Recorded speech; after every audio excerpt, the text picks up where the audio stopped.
है महोदय, अब तो हमारा तिरंगा झंडा भी हमसे ये पूछने लगा है कि क्या बात है भारत, आजकल फहराने से ज्यादा मैं कफन में दफनाने के क्यों काम आ रहा हूं। महोदय, हृदय तो उस दिन फट गया जब बूढ़ी माँ अपने बेटे के चिथड़ों को देखकर बोली कि साहब आप तो भर्ती में 1 इंच भी कम नहीं लेते, मैं आधा शरीर कैसे ले लूं। महोदय, आज इन मानवाधिकारों के कारण इन आतंकियों के बंगलों की आकाओं की नाकफनी हंसती है और शहीद हुए हमारे जवानों के आंगन की तुलसी रोती है। जब एक शहीद हुए जवान की विधवा की वेदना चीख चीख कर ये कहती है कि प्यार भी भरपूर गया, मांग का सिंदूर गया, नन्हे नौनिहालों की लंगोटियां चली गई, छोटी छोटी बेटियों की चोटियां चली गई और आपके लिए तो एक आदमी मरा है साहब, मेरे घर की तो रोटियां ही चली गई। महोदय,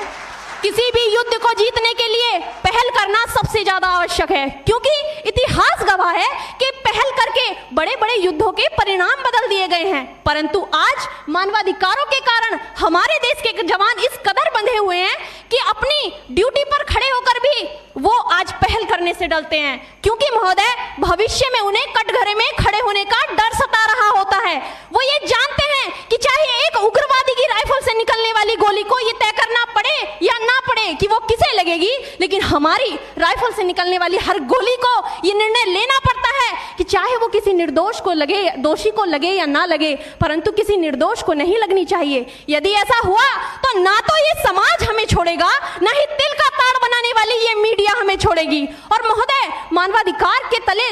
किसी जवान को दबाकर युद्ध के मैदान में छोड़ देना कोई वीरता नहीं, एक आत्महत्या है। क्योंकि महोदय, फूल को श्रृंगार दो ये मुमकिन नहीं और एक वीर को झनकार दो ये मुमकिन नहीं। जो हाथ बांधे सेना के, ऐसे मानवाधिकार का पालन संभव नहीं। महोदय, आज सत्यनिष्ठा के मार्ग पर चलते हुए भी हमारे देश का जवान इन आतंकवादियों, इन पत्थरबाजों से डरता है, क्योंकि वो जानता है कि उसकी राइफल से निकलने वाली गोली अगर टारगेट को हिट नहीं भी करेगी तो भी 400 मीटर तक जाएगी, और यदि इस बीच वो किसी निर्दोष को लग गई तो महोदय हमें अपनी नौकरी से हाथ तक धोना पड़ सकता है। और महोदय, अपनी नौकरी को बचाने की खातिर एक जवान आज ये सोचता है कि चाहे सांप मरे या ना मरे, परंतु लाठी नहीं टूटनी चाहिए, क्योंकि आज हमारे देश के हालात कुछ ऐसे हो गए हैं कि चिरागों को हवाओं में उछाला जा रहा है, हवाओं पर भी रोब डाला जा रहा है। अरे हम ही तो बुनियाद है आंतरिक सुरक्षा की, और आज हमें ही नौकरी से निकाला जा रहा है।